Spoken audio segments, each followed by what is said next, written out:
Hi, everybody, and welcome back to the CapYear Cast. I'm your host, John Walkup, and today we have a very special guest. We are joined by Debra Herrmann. She is a PA educator extraordinaire, has 15 or so years of education, 21 plus years in the field. And today she's going to walk us through the didactic curriculum, what it is, and how to survive it for all of you potential PA kids out there. So it's going to be an interesting episode. And I suggest we buckle up and Dee, take it away here. What is the didactic curriculum? All right. Well, thanks, John. Thanks so much for inviting me to share my thoughts around how to survive the didactic year of PA school. As a PA educator and someone who's gone through this, I definitely have some tips that I want to share by the time we sort of wrap this up. But I'd love to start off with telling you a little bit more about the didactic year or the classroom phase of PA education. And so, depending on the program that you decide to go to, that could be a year-long part of your curriculum, or it could be a year and a half, or whatever it might be. But it's where you're gonna, learn the basic sciences that really inform the pathophysiology of the clinical medicine that you're going to be learning. In addition to learning all the physical diagnosis things like how to take a history, how to do a physical exam, you'll learn how to interpret lab findings, diagnostics, other diagnostic studies. You'll get a chance to try out procedures, like how to start an IV, how to do an ultrasound guided IV. So all the things that you're going to need and draw upon when you go into your clinical phase of training, which is when you go out and you do what we call clinical rotations in the various areas of medicine: pediatrics, emergency medicine, women's health, whatever your program sort of calls it. And most programs, as you know, are accredited by a body called ARC-PA, and they sort of specify all the standards around curriculum that must be taught in both the didactic and clinical phase of training, so that there is some standardization, among all the different PA programs out there to choose from. Wow. So this sounds like it is a jam-packed year. To say the least. Absolutely. And you know what? And this probably won't be new to your listeners when they hear this, but most people describe PA school as that it's like drinking out of a fire hose. And particularly in your didactic year, because, lots of information is being thrown at you, and it's really very challenging to absorb it all and to process it all and then be able to immediately, sort of apply it in the context Hmm. of patient care. And but despite this really challenging experience, my gosh, there's 175,000, certified PAs out there. And so my my motto is if they can do it, so can you. And so someone who's gone through it, like, there were many times that I thought, wow, my motivation decreased, and I just felt like, wow, I just can't learn one more thing today. I can't cram one more thing in there.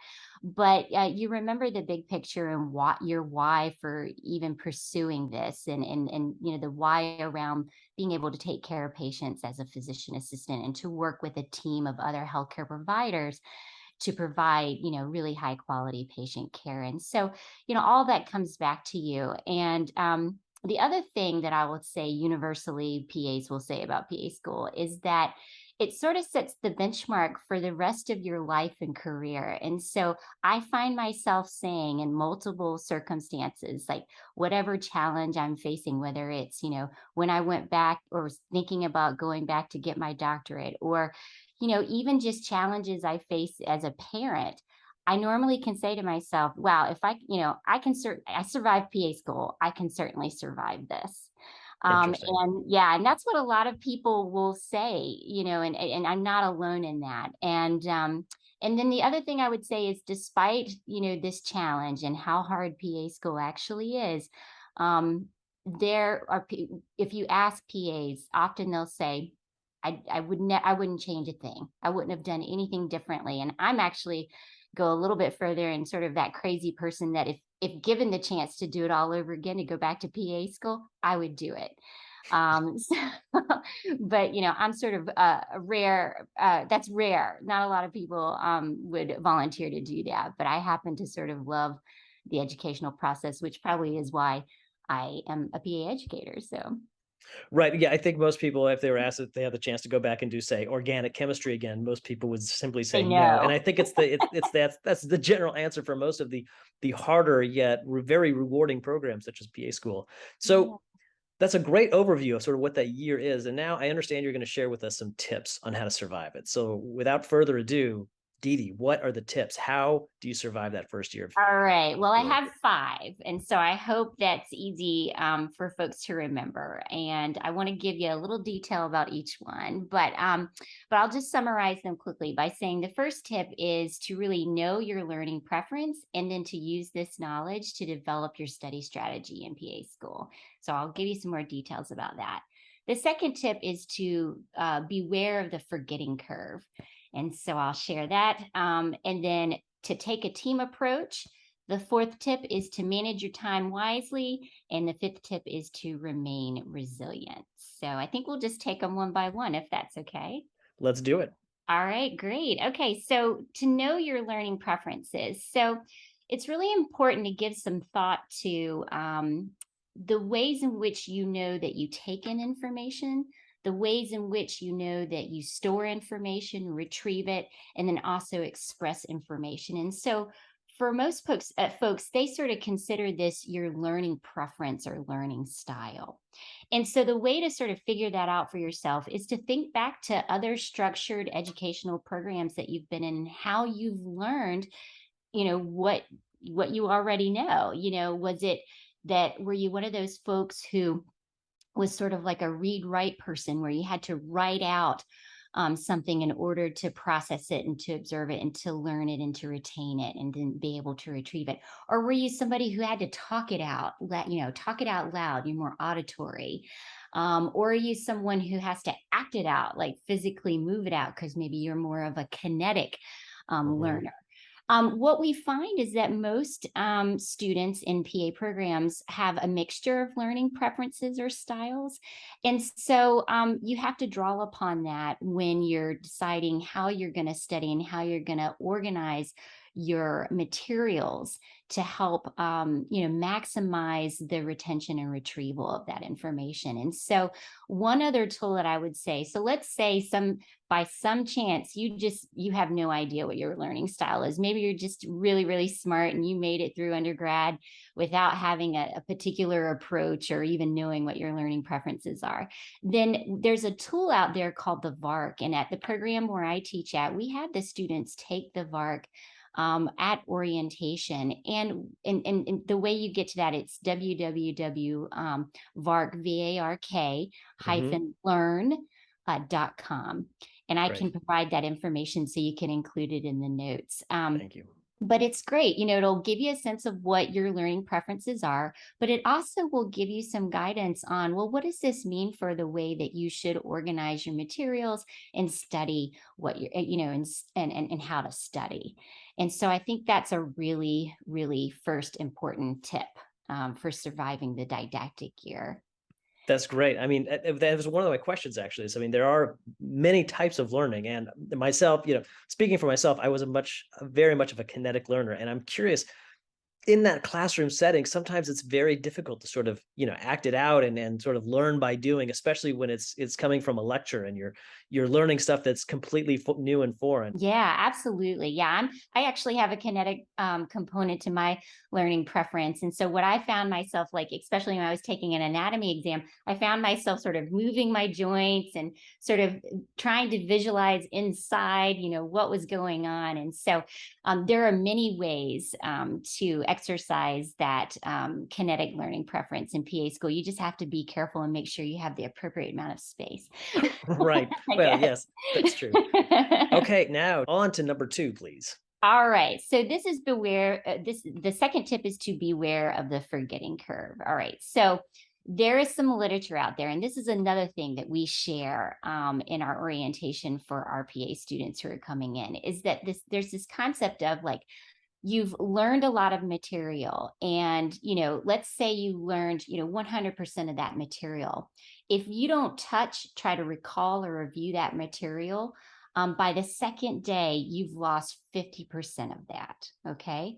And so, what the forgetting curve tells us, or sort of, how to summarize it and make good use of it, is that you've got to spend about 10 minutes per maybe class hour to recall and review material from that day in order for it to sort of stick in there. And so, what that ends up equating to. So, let's say that you're in class, most PA programs, and our students are in class sometimes 8 hours a day, which Hmm. means that you're going to need to spend about 80 minutes a day just recalling and reviewing what you learned that day. And if you do this over time, when you sit down to prepare for the event where you're going to have to apply this knowledge, whether it's an exam or whether it's a patient encounter, you're not starting from scratch. You've got a nice a foundation to draw upon, and that you've been building over time. And so we really do emphasize that with our students, that that's a really necessary component of the learning and retention process. Interesting. And I suppose a lot of that comes down to sort of note taking, effective note taking while in class. Yes, yes, absolutely. It definitely does. Okay, tip number 3. Let's have it.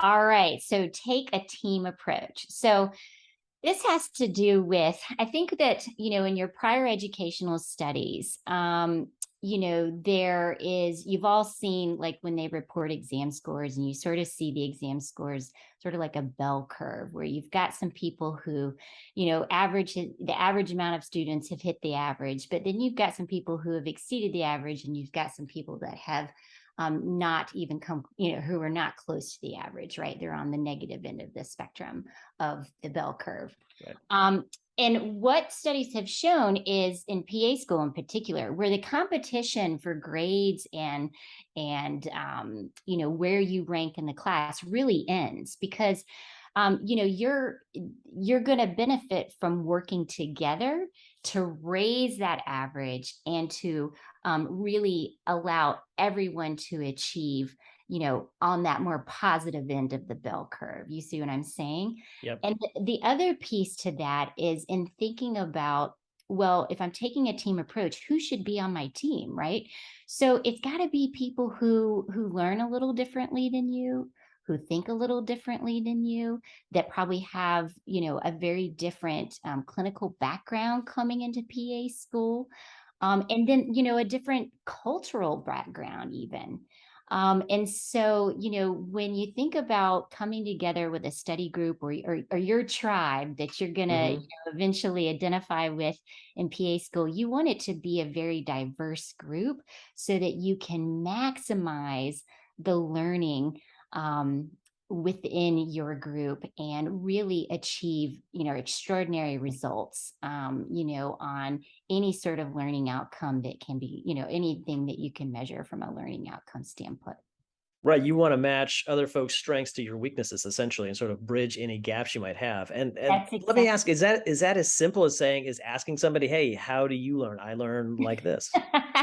It's a great question. I think for our cohort of students, because they've all taken the VARC in advance, and we sort of talk about this and we bring this to their attention, really early on in the PA process, I think they do, a better job of really reaching across and finding people who are very different, from them, from a learning style or cultural background, or prior, clinical experience. So, but that's something that PA programs could think about really, providing for their students. We make some groups for our student, and we try to diversify those groups. And Hmm. so students often will say, well, all right, they put us together for this small group session, this must mean that we're a good group because we've got a variety of different perspectives here.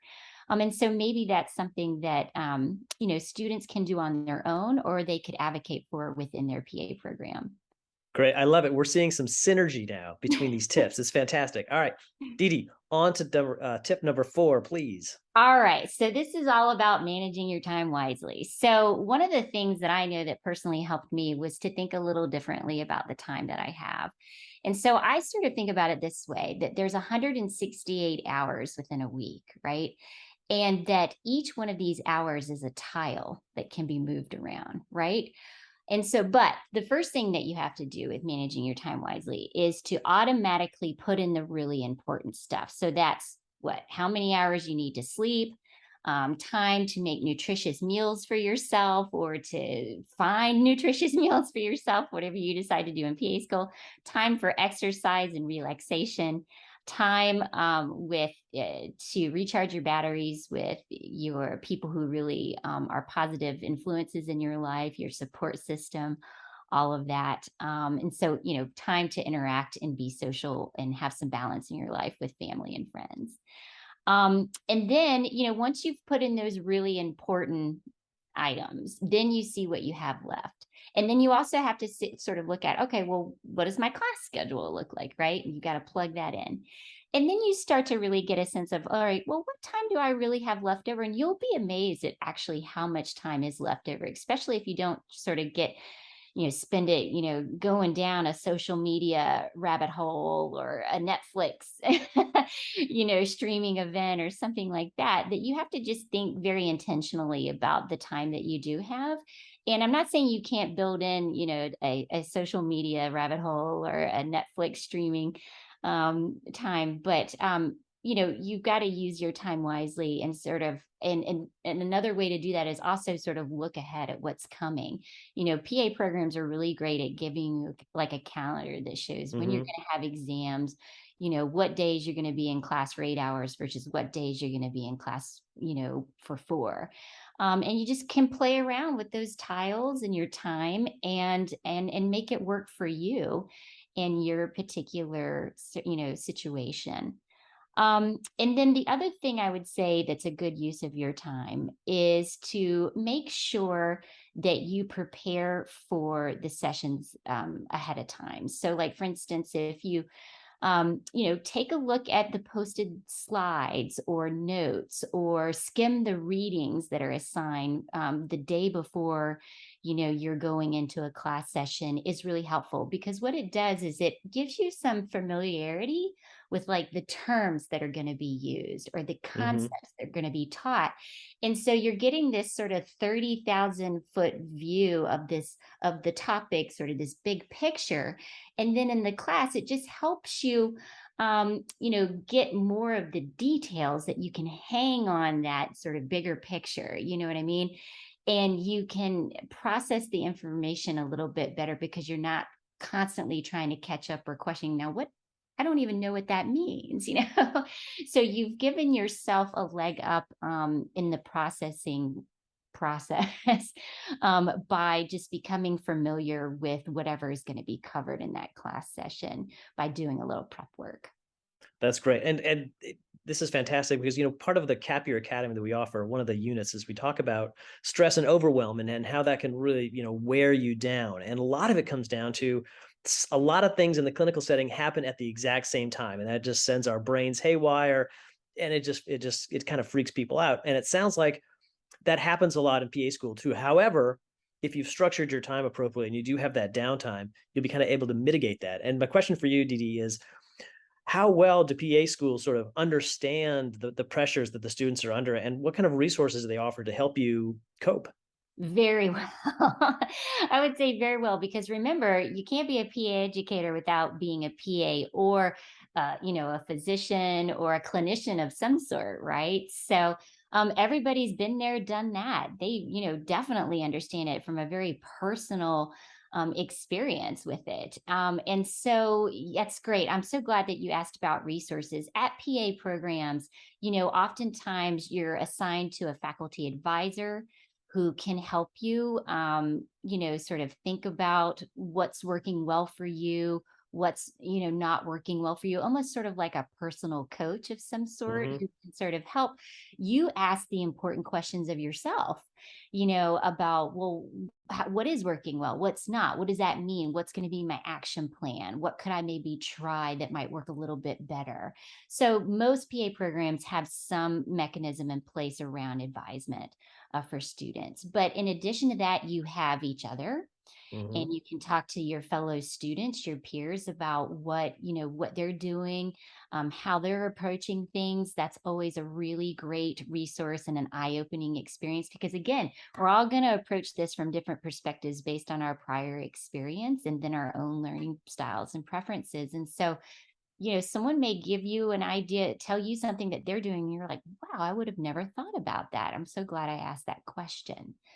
But then, there are resources usually within the educational setting for which the PA program is situated. So whether that's a university, most of them have, disability support services. It's not unusual. It's been my experience as a PA educator that sometimes people find out during PA school that they have some type of learning deficit, whether Hmm. they're not very, maybe they have a lot of test taking anxiety, or they have some issues processing material in certain formats. And so, our the support services at our university has been really great about meeting with students who are struggling, academically or personally, or to achieve their goals, and have helped them figure out, well, what does this mean, and what accommodations could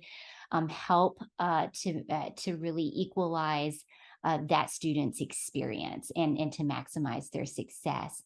And then, some universities actually have, learning strategy specialists, or student support services that have, resources on study skills, time management, test taking, and all of that. So there's so many different resources available to PA students, because everybody knows how hard it is. And Hmm. there's been a lot of development and thought into how to make sure that each and every student gets the best chance to be successful. And trust me, all PA programs want their students to be successful. And so they have some type of resources built in to ensure that. Well, that's fantastic. So, I mean, I guess the moral of the story is don't be afraid to ask, because undoubtedly there are resources for help. That's All right. that's Now, exactly right. as we move on to the fifth point, I don't have like a little drum roll button to get the last one going on, but that's probably for the best. So, but you talk about resilience. So, the fifth tip for surviving the didactic year. Right. Yeah. So it's to remain resilient. Okay. So, like I said, you're coming into this and you're excited, and your why, whatever that why is for you. And you've got to keep a hold of that why. You have to keep it in your mind at all times, because I will tell you honestly, and I'm sort of an optimist. But there were definitely deep, dark days in PA school that I experienced where I just didn't have the motivation. And like I said, I didn't think I was going to be able to cram one more thing in my brain, and that I just wasn't going to be able to do it. I wasn't going to be able to be successful. You're going to definitely have days like that, and your motivation is going to ebb and flow. So you have to build in things that's going to keep your motivation up. You have to take time to recharge your batteries. You have to take some time to relax. You have to surround yourself with people and opportunities that really motivate you, and help you feel positive, right? And so, for a lot of students who come into PA school, they've spent a lot of time, being leaders, or Hmm. providing, engaging in service, and volunteering and things like that. And a lot of times they come to PA school and they stop doing those things, and they're like, I'm just going to concentrate on my studies. And that's really the wrong approach, because most of the time, volunteering, or, putting yourself out to be a leader around something is something that really does recharge your batteries and brings meaning to your life, and helps to just distract you from other things that are going on. And so I really think it's important for you to make sure that you are doing things that are, bring value to you, that you keep doing those things, maintaining your relationships with your important people in your life. And not sort of, not seeing them again, in the process and feeling like you have to study all the time. And then the other Right. thing that I think is really important about remaining resilient is really doing some reflection on the stress that you're experiencing. And oftentimes it's not the stress that really is the problem, it's your response to the stress. Hmm. It's how you're handling the stress, it's how you're perceiving it, it's what it's causing you to do, how it's causing you to feel. And you can make a decision to change your response and how you deal with it and how you cope with it and how you even, your mindset around it, right? And so, things that help are making sure you maintain your sleep, a healthy diet, exercise if that's meaningful to you and helps you. And then, I know for in our program, we stress and we give students tools around mindfulness based stress reduction. And for many of our students, that's been a real guiding light for them, and helps them remain grounded and present, and not as worried and anxious Right. about the process of, going through PA school and having to drink out of that fire hose. So those are just some of my tips around how you might, remain resilient while you're in a very challenging, program. Right, and some of those are so foundational, right? I mean, eat well, sleep well, try to focus yourself, try to sort of almost lean back on why you're in this position in the first place, and that's to help people and go out, serve some people, and you kind of refocus yourself. And these are just wonderful tips, and all five, frankly, DD are awesome tips, and I'm so glad you had a chance to come on today and share them with our audience. I'm sure everyone finds them helpful. We will put the links in the description below. But on behalf of CapYear Cast, Dee Herrmann, this was awesome. Thank you very much for Oh, coming. great. Thank you so much. I really appreciate the opportunity. And to all of you out there who are applying to PA schools or just been admitted to PA schools or in PA schools or graduated, please, hats off to you and congratulations. And, what a wonderful career and adventure this is going to be for you. So, enjoy it day by day and encourage other people to get involved in the PA profession. All right, Dee, thank you very much. And thanks everybody for listening, and we'll catch you next time on the CapYear Cast.